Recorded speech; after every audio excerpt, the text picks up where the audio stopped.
Hi, welcome back to the channel. Today we show you the setup of our quail hut. That's something we have designed to have our quail indoors during the winter time and as a grow out location for the small babies. So take a look around, and if you have any questions or comments or suggestions, please pop them down in the comments. Thank you.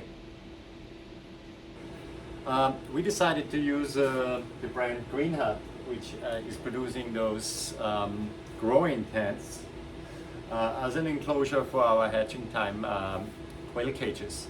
Reason being is the cages we use, they are not predator proof, and we had earlier this year in our aviary some issues with predators. So we wanted to have a space here in our garage where we can grow out the birds in incubators and then in brooders and then in the grow out cages with a little protection from the environment. Speaking like it's cold here in New Jersey in the winter, the birds wouldn't have an issue with that, but also the predators. So, I mean, while this is not fully predator proof, it's definitely a barrier. So we have the garage, and we have the hut, and then the actual cages. So it's a little trickier for predators to get in there. And we have proper pest control in place as well to ensure if something makes it into the garage, it won't get much further.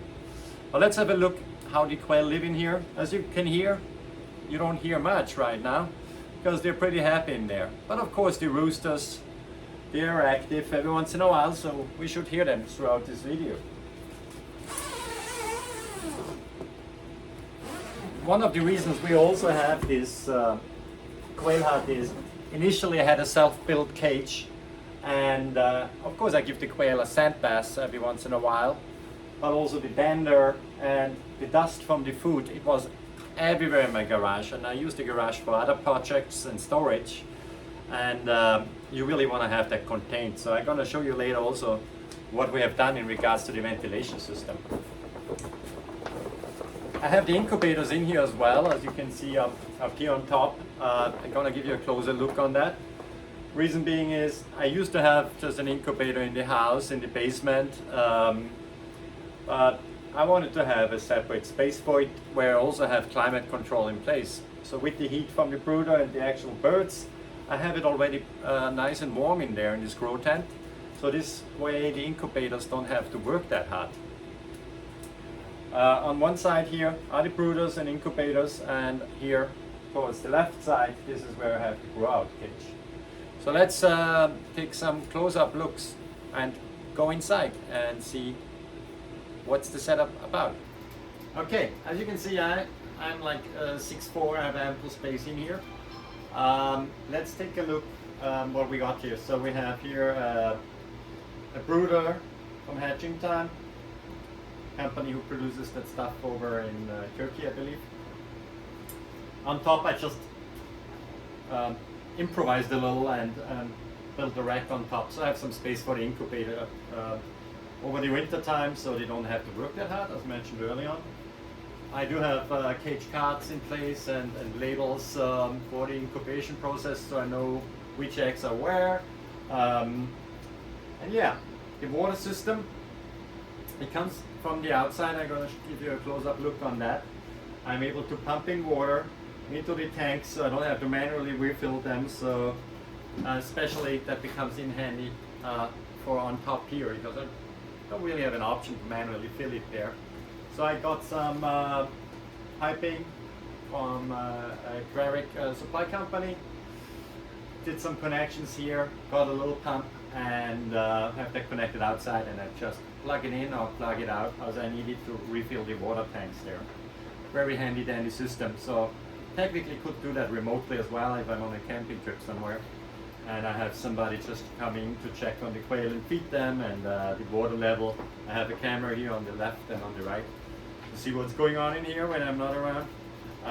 So I can definitely just click a button on my mobile phone app and fill up the water this way as well. Okay, what else we got here? I take you inside. Let's have a look.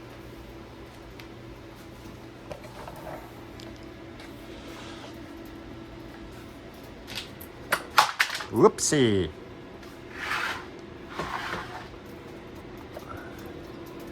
Okay, this is where the birds are. I have a ventilation system built And there is on two sides, let's have a look. That's the outtake. I used one of these little baggies here as a kind of filter. Oh, I see the quail had fun pulling that down here. Sorry guys to scare you. So I cleaned it every once in a while. So there's one pipe going out that way and one on the other side. And here is an intake as well, a little vent where fresh air comes back in here. So it's a nice climate control. So far in the fall and now going into winter, I had no issues with the temperature in here. It worked out really nice. Let's have a look here. So there is the brooder and the incubators. I have quite a lot of incubation going on right now, so that's why it's pretty full in here. So those brooder levels will be then filled up as well with the birdies, and then we move on. I try not to keep too many on each level so that they have plenty of space and have a happy life in there. Up on top, I just mounted a little shop light in here. That's also time controlled, as well as the lights in the brooder. So the birds get some natural light, of course, as well, but now I supplement light throughout the winter. For the summertime, I have additional ventilator up here, or when I clean out, I just get the airflow here that it's not too stinky when I get in here. To the right, I have here the option for egg storage. I use those kind of egg storage racks. I just ramped up the production again after I had issues with a predator earlier this year, so right now not getting too many eggs. They are sold before they even laid right now. Here I have just an air compressor. If I need to clean out, I have the option just to go with the air and clean off the dust and suck it away with a shop vac. So the shop vac actually comes in through a hole on the right hand side here. And as you can see, every once in a while they're a bit messy, right? I just take a broom, put it all over here, switch that on, suck it out and get rid of it so that there is no dirt around. I also have the option to just spray and basically power wash on the bottom if it gets real dirty in here. On the computer, I have a specific spreadsheet I developed with Google Sheets with some scripts attached to it. I can show you that maybe in a separate video, where I track everything in regards to the quail operation, how much feed I have left, how much eggs they lay, the hatches and all that good stuff. So here's the shop vac on the outside, which goes in through one of those handy dandy holes, which you can really tie up nicely so a predator or a little mouse or something can't really make their way in easily. If they do, they get trapped for sure. I have some traps around, big ones, small ones, some with poison in there, so if something likes to chew on that, it's probably the last time they do that. This is the water supply. Already saved my life twice, well, or saved the quail's life twice, let's say it that way. We had twice so far this year water boil notices after a water main break. So water main break obviously is annoying if you don't have any water at all. So this is a nice buffer. It's not connected to the public water. I have to fill it up, but that supply for 100 quail is about for 2 months water for 100 quail. I could have the option to put a second one that's in the aviary right now, but that's sufficient for me what I have. Here's all the power connections. I have a so-called Shelly plug. I can show you that measures the energy consumption I have in here. I try to get into the back there as well to show you how it vents out. Here's the vent intake, which goes just a little bit that I don't have any condensation building up inside, so there really is a nice airflow. But since we are out here, I show you I have a power backup system.